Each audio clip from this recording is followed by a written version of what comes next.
changer l'histoire. Dieu va changer l'histoire de la vie de Joseph. Dieu va lui dire maintenant, tu as souffert, maintenant c'est fini. Il n'y aura plus de souffrance dans ta vie. Je vais te dire, bien aimé, il y a des moments où Dieu laisse que nous puissions traverser des moments. Mais ce que tu dois retenir, quand Dieu va ouvrir, jamais tu vas reculer. Jamais tu vas souffrir. Jusqu'à ce que tu vas mourir, tu vivras que bonheur sur bonheur. Et c'est le temps là de ce bonheur sur bonheur, c'est le temps qu'on appelle Ephraïm. Tu dois avoir la foi à cela, bien-aimé. L'élévation de Dieu, le temps de l'élévation de Dieu, l'élévation de Dieu n'a pas de saison, bien-aimé. Elle n'a pas de saison. C'est quelque chose que Dieu met une petite pause. Mais quand je reviens sur mes doigts, je vais récupérer. Parce que Dieu lui-même dit, il ne se répand pas de ses dons, ni de son appel. Si quelqu'un a sa Bible, nous allons lire avec vous, comme ça vous allez comprendre rapidement. Genèse 48, verset 14 à 19. Parce qu'à un certain moment, quand je vais courir, alors, Genèse 48, verset 14 à 19. Si un serviteur est là dans l'assemblée, il peut nous lire rapidement. Et nous allons avancer.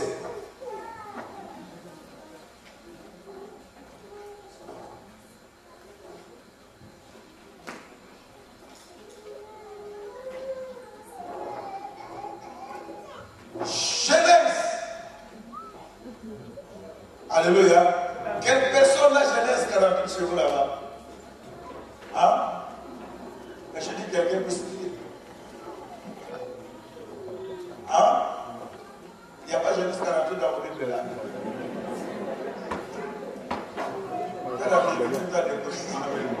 Mais ce n'est pas ce mystère ici. C'est un problème de frères ou de Manassé là. Bon, allez-y. Bon, on va aller. Verset 14 à 19. Non, j'essaie de c'est troublant que ça vous êtes en train de parler. C'est dur, je comprends. Allez-y. Il est plus jeune.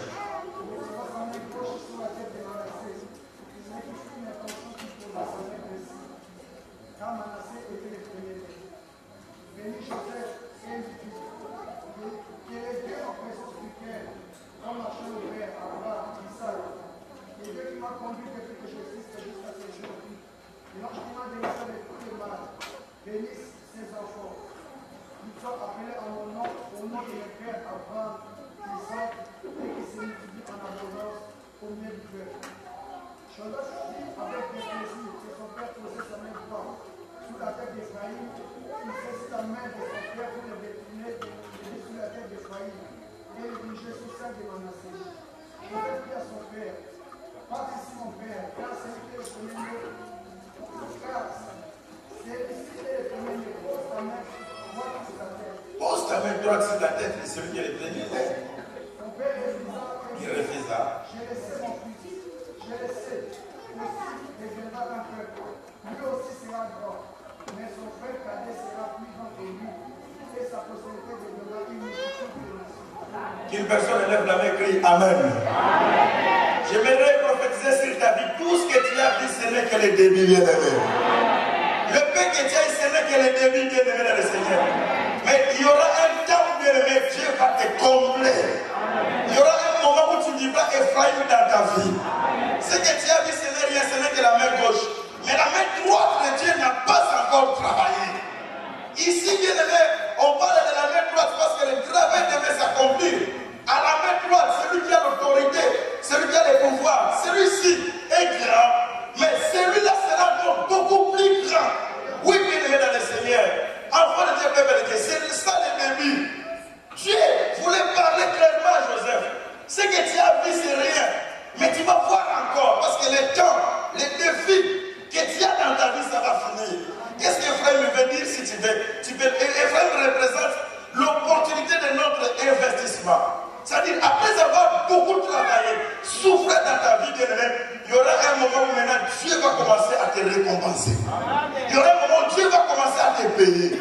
Après avoir beaucoup pleuré dans ta vie, il y aura un moment où Dieu va commencer à te faire sourire. C'est pourquoi, bien aimé, dans le Seigneur, dans les grands mystères, il y a deux couronnes que nous devons retenir dans la vie. Il y a couronne d'épines et il y a la couronne de gloire. Toute personne qui veut aller à la gloire, il doit passer par la couronne d'épines. C'est pourquoi la Bible déclare, bien-aimé dans le Seigneur, c'est lui qui était l'exemple, le modèle à suivre, bien-aimé. Il devait d'abord traverser ces moments, ces temps de souffrance, jusqu'à monter à la croix pour avoir la couronne d'épines. Parce qu'à un certain moment, parce qu'il devait être le premier-né, le premier de toutes choses, Dieu va lui donner la couronne de gloire. Et c'est par là, bien-aimé, c'est par là qu'il sera appelé le premier-né. Alors, nous allons dans le livre de Genèse, ou Exode plutôt. On revient à Exode. Exode chapitre 13, rapidement. Comme ça, nous entrons directement dans les choses. Exode chapitre 13.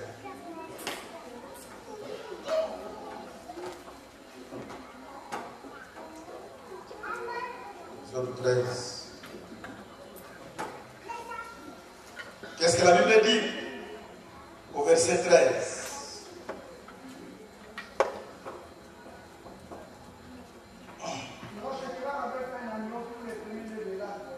Tu vas racheter avec un agneau tous les premiers-nés de l'âne. Si tu le rachètes pas, tu lui briseras la nuque.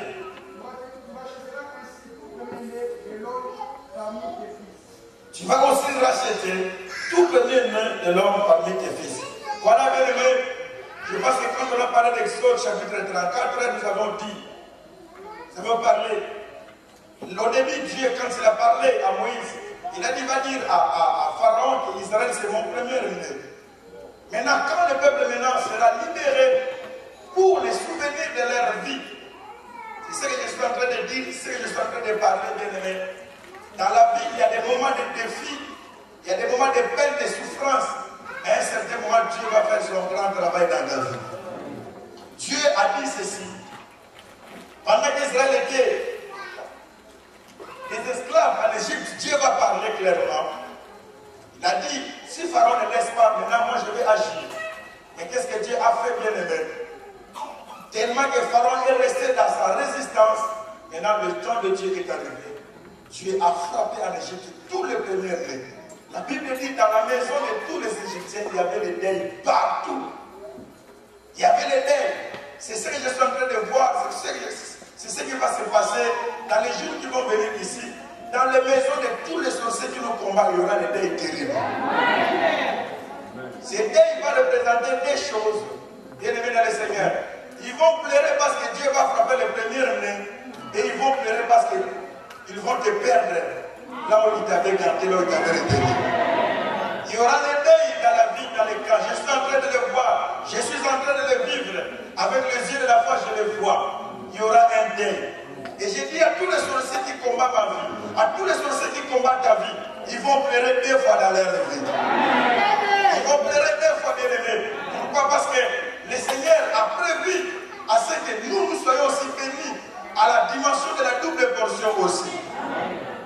C'est pourquoi Élisée, quand il a pleuré à Élie, il a dit, je vais avoir la double portion. La double portion. Or, si vous lisez les Écritures, pour ne pas vous compliquer la tâche, la Bible dit ceci. Selon la loi de Dieu, qu'est-ce que Dieu disait? Dieu disait ceci, que les droits du premier-né, les premiers-nés, devaient recevoir toujours le double. C'est pourquoi mon frère, ma soeur, étant premier-né, Dieu nous donne que le double. Quand on partage l'héritage, je n'ai pas le temps, bien aimé, de revoir les Écritures pour vous montrer.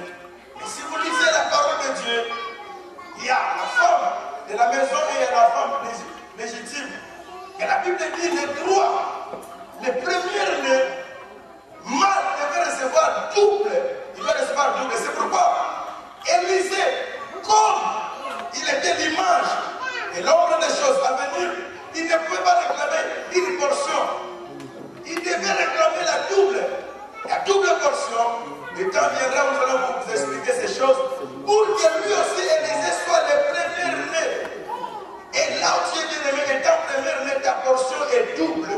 Tu as la portion double, pas une seule portion. Alors ici, bien-aimé dans le Seigneur, La Bible dit ceci, tu vas racheter les premières nés. Quand tu seras sorti d'Égypte, tu vas reconnaître ceci quand tes enfants vont te demander. Tu vas dire, regardez la façon dont l'Éternel Dieu nous a délivrés. Il nous a délivrés comment? Dieu a commencé à frapper les Égyptiens. Et quand tu vas sortir, l'agneau va racheter l'âme. Je n'ai pas encore le temps de revoir ces choses pour vous dire, vous parler de ces choses.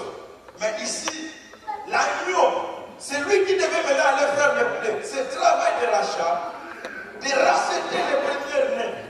Et là où nous avions lu ensemble dans le livre de l'Exode, la fois passée 34, la Bible dit ceci. Si tu ne le rachètes pas, lui, le premier né, la personne qui va réviser, tu vas briser sa nez. C'est pour vous dire, quand on parle maintenant du jubilé, de la libération, la personne qui est esclave, quelque part, il y aura un temps où Dieu va prévoir que cette personne puisse vivre le temps de liberté. Si la personne refuse la liberté, il faut briser la vie à cette personne. Alors maintenant, qui est maintenant notre agneau? C'est pourquoi quand Jésus est venu, Jésus comme c'est lui qui est le premier né. Il ne devait pas venir bien aimé comme un taureau, comme un buffle, mais il devait venir comme un agneau.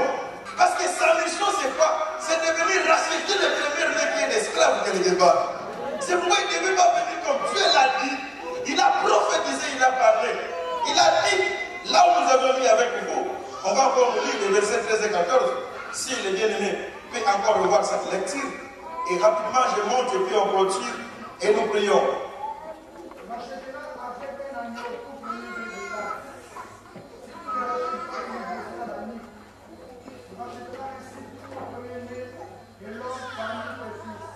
Tu vas racheter tout premier-né.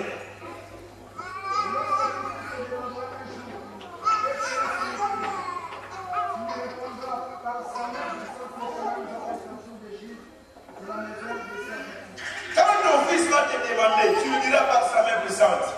Aujourd'hui, tes enfants sont en train de voir la souffrance. Mais demain, bien aimé, les enfants verront ce que Dieu a fait.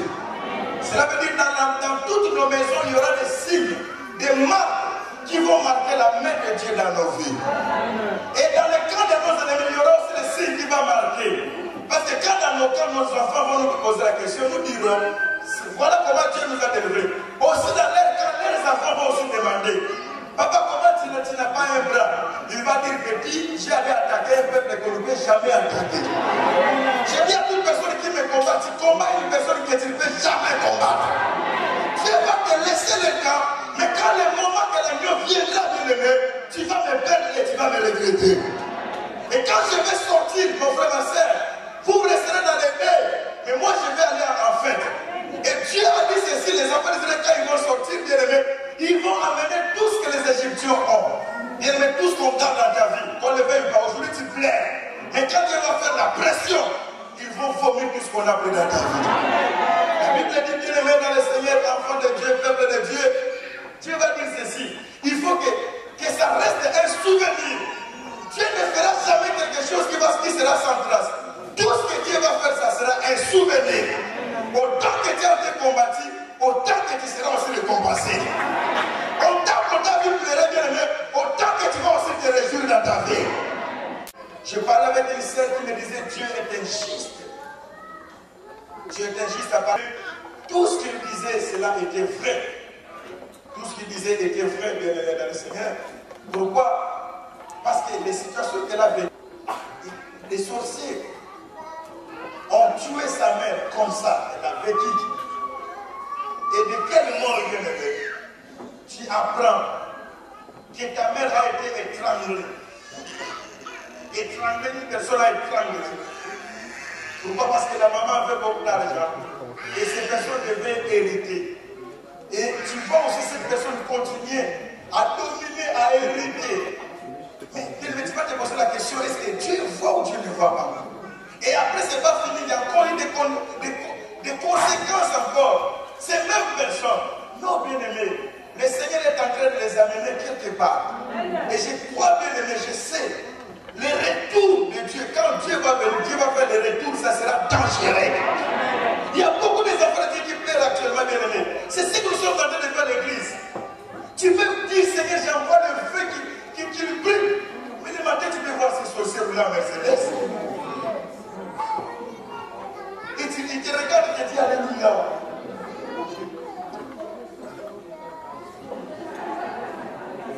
l'année passée, bien-aimé. Mais Dieu, dans son plan, bien-aimé, Dieu, il est très, la Bible dit, il est là à la colère. Mais quand maintenant, ça sera le temps où l'agneau va venir, il viendra comme un agneau, mais avec une grande mission de délivrer une personne qui est attachée très bas. Nous allons lire Colossiens. Comment donner les papiers? Je suis en train de faire un effort de sauter. De sauter. Parce que le premier-né, c'est tout un enseignement. Je n'ai pas le temps de vous parler comment est-ce que Dieu a appris les vite. Je suis en train d'amener ça dans un sens évangélique. Colossiens chapitre 1. Est-ce qu'une personne peut espérer dans cette salle? Amen. Une personne peut espérer. Amen. Les sorciers qui ont tué ton père, peut-être ils sont là. Tu les vois, ils continuent à vivre. Mais il y aura un temps où il y aura un retour.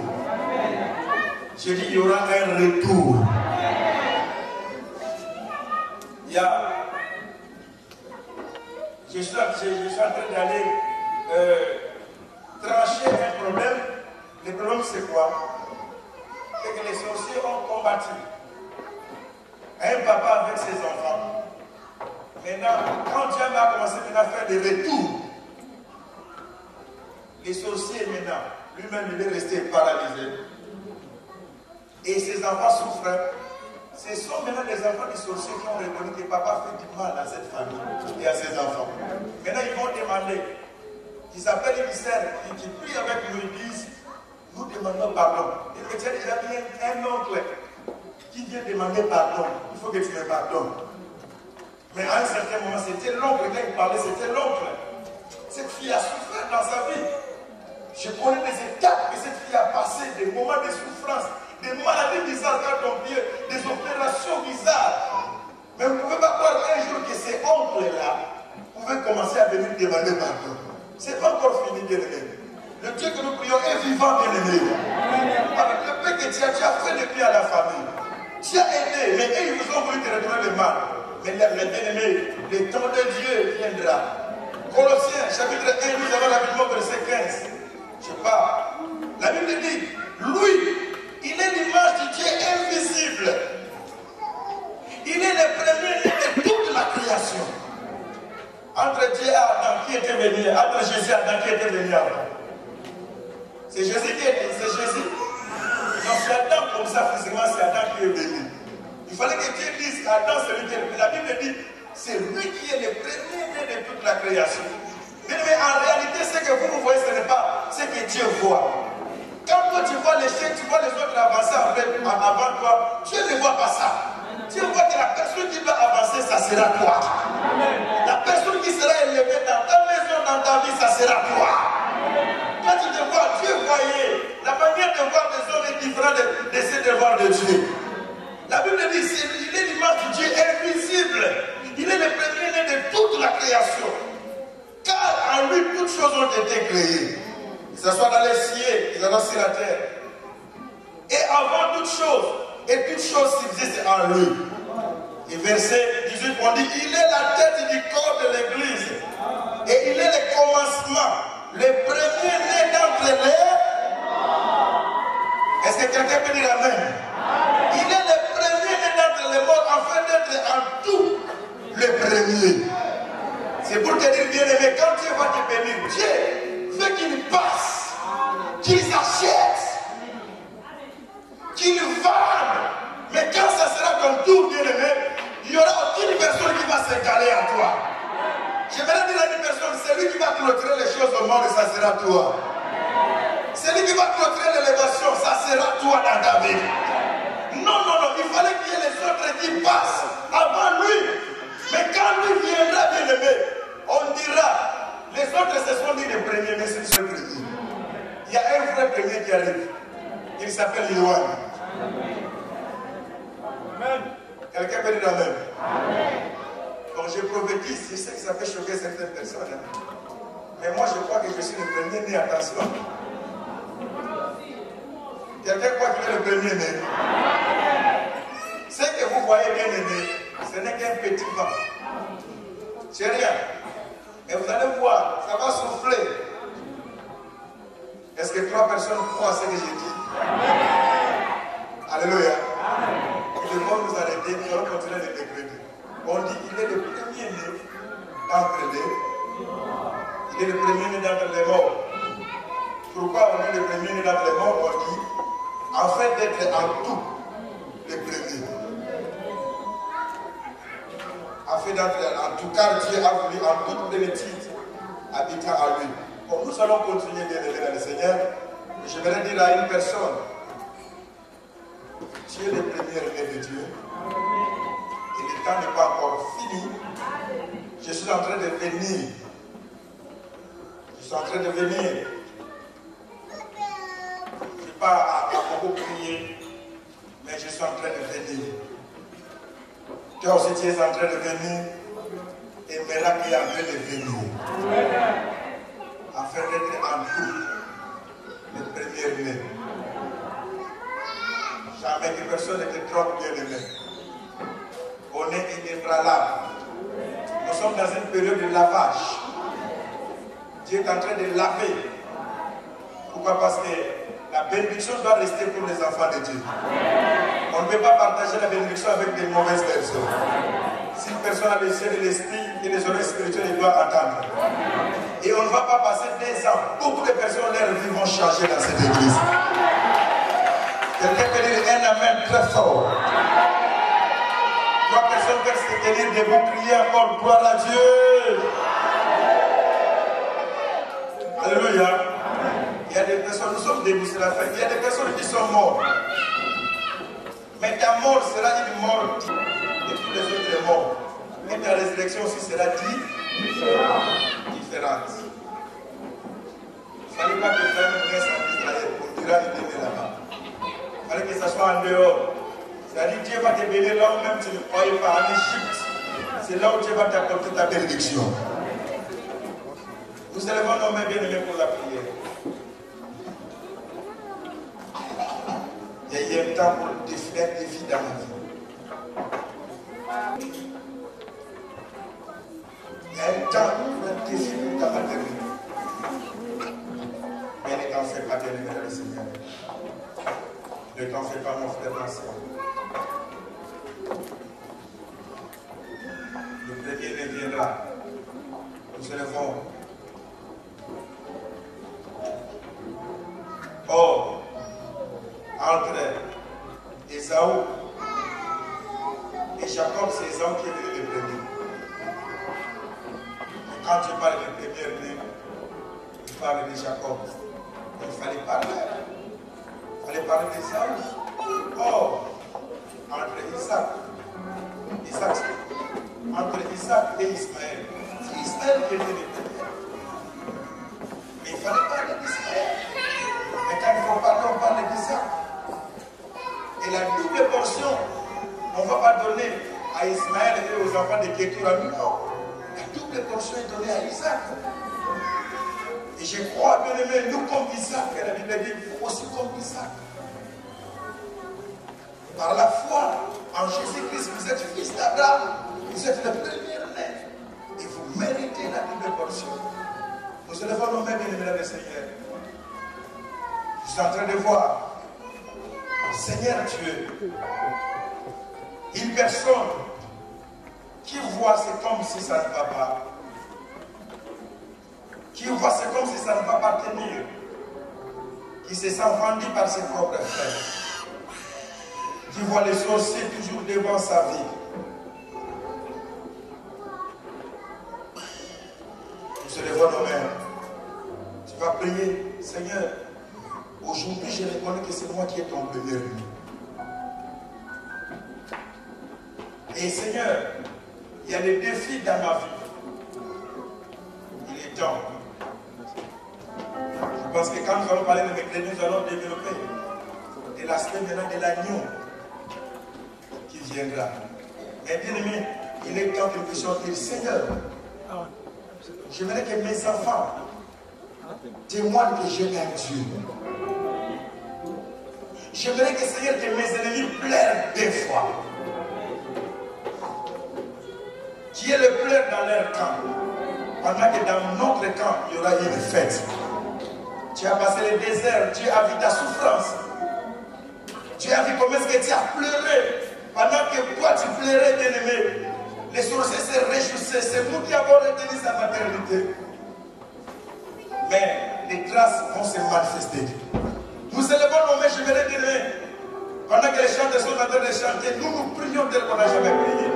Oui, Seigneur, il est temps que j'expérimente Ephraïm dans ma vie. Il est temps, Seigneur, que les défis puissent passer. Il est temps que je puisse revêtir la couronne de gloire dans ma vie.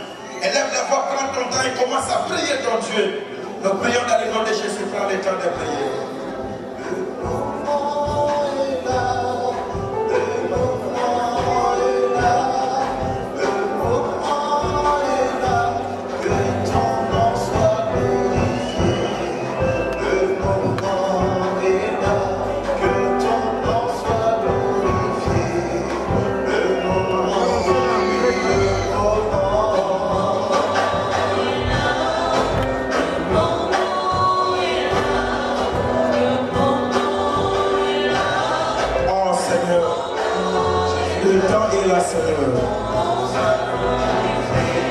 Le temps est là. Le moment est là, Seigneur.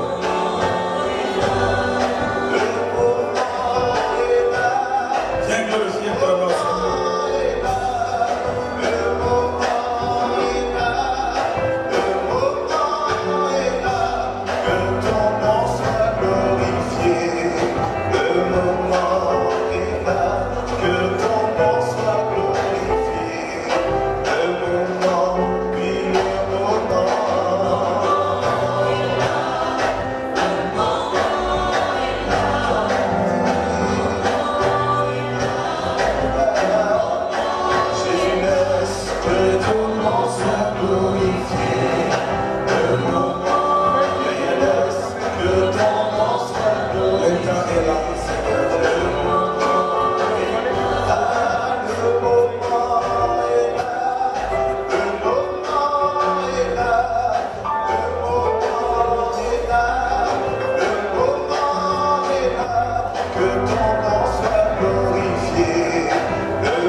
Acclamons le roi très fort.